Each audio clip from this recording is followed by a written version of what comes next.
샬롬. 11월 28일 이슬기도신 여러분 환영합니다.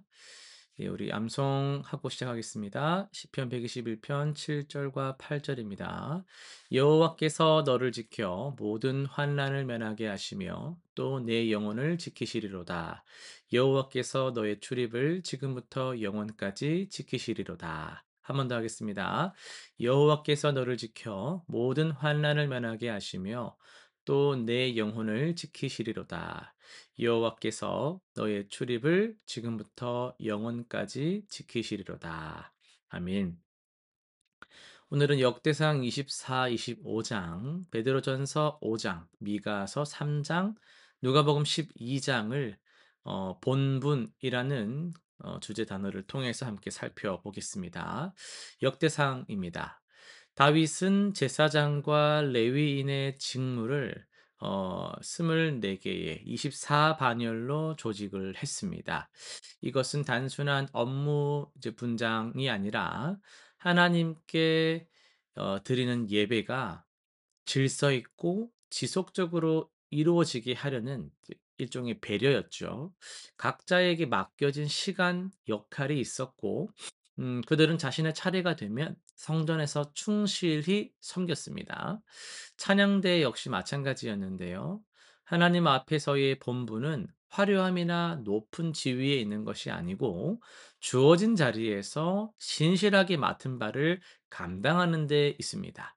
우리 각자도 하나님 나라 안에서 고유한 역할을 부여받았으며 그 본분을 다할 때 공동체 전체가 아름답게 세워집니다. 베드로전서 5장입니다. 베드로는 장로들에게 양무리를 치되 억지로 하지 말고 자원함으로 더러운 이득을 위해서가 아니라 기꺼이 권력을 휘두르지 말고 본을 보이라 이렇게 권면을 하죠.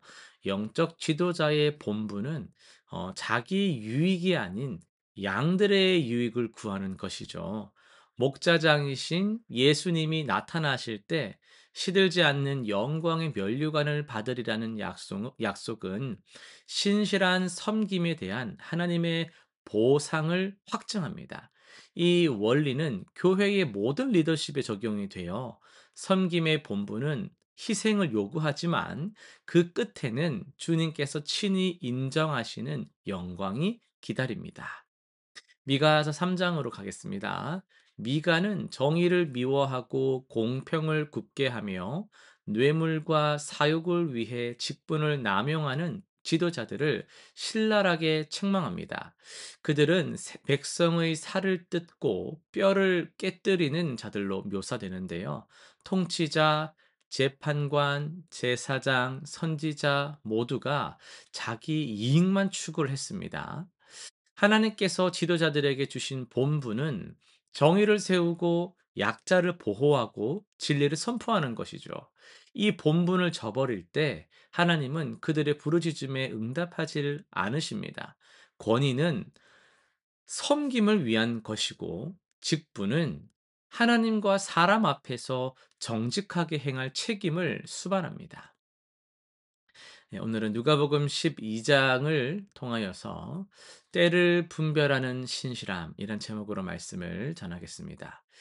사람들은요, 본분 하면은 좀 무겁고 지루한 의무 이렇게 좀 생각하는 경향이 있는 것 같아요.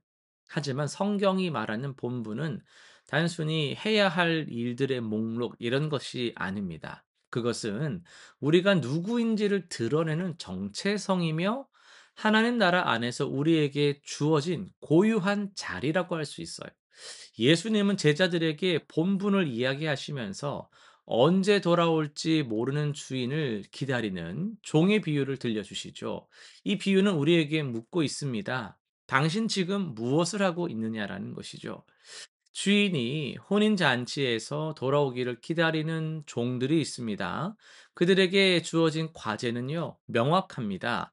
허리에 띠를 띠고 등불을 켜두고 문을 두드리면 즉시 열어주는 것이에요. 그런데 이 본분의 핵심은 준비된 자세, 이 준비된 자세에 있어요. 무슨 말이에요? 언제 올지 모르는 상황에서 계속 깨어 있는 것 이건요 쉽지 않거든요. 처음에는 다들 막 이렇게 긴장하고 막 기다리고 있다가도 뭐 좀 생각하는 시간이 좀 지나가고 '안 온다.' 싶다 보면 또 피곤하고 뭐 집중력이 흐트러지고 결국 본래의 자세를 잃게 된단 말이에요. 그러나 신실한 종은 다릅니다. 그는 주인이 언제 오든 자신의 상황이 어떠하든 피곤하든 그렇지 않든 주어진 자리를 지킨다라는 거예요. 예수님은 이런 종을 복이 있다라고 선언하십니다. 이게 날마다 막 기도하는 시간을 채워라. 성경 읽는 분량을 채워라. 이런 깨어 있는 것을 말하는 게 아니에요. 하나님의 신실한 통치 아래에서 하나님 앞에서 늘 행하는 중심이 깨어 있는 삶을 요구하신다라는 거거든요. 그런데 놀라운 반전이 이어져요. 주인이 와서 보니까 종들이 깨어 있으면 주인의 친히 띠를 띠고 그들을 앉혀 수종 들게 하신다라는 거예요. 이것은 당시 사회 질서로는 상상할 수 없는 장면이거든요. 주인이 종을 섬긴다는 것은 말이 안 되는 거예요. 하지만 하나님 나라는 여러분 아시다시피 세상의 논리와 다르는 역설의 나라라고 하잖아요. 신실하게 본분을 다한 자에게 주님은 놀라운 영광으로 응답을 하십니다. 우리가 작은 일에 충성할 때 주님은 큰 것으로 우리를 높이시죠. 근데 반대의 경우도 나옵니다.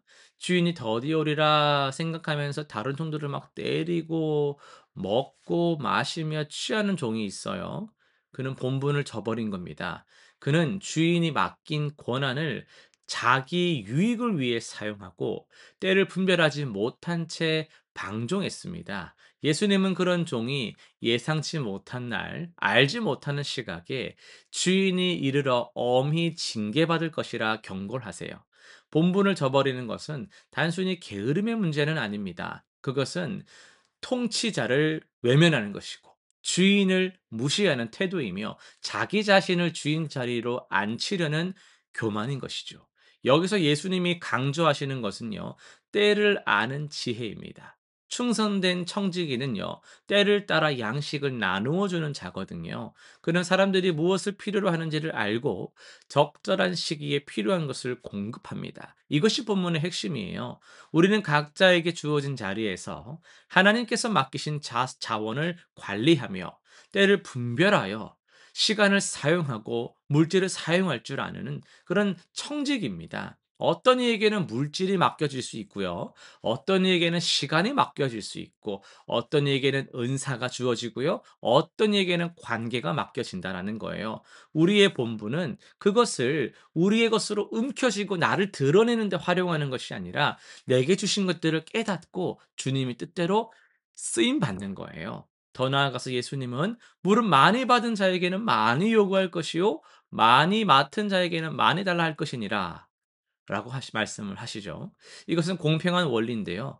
더 많이 은혜를 경험한 사람, 더 많은 기회를 누린 사람, 더 깊은 진리를 배운 사람에게는 그만큼 더 큰 책임이 따라요.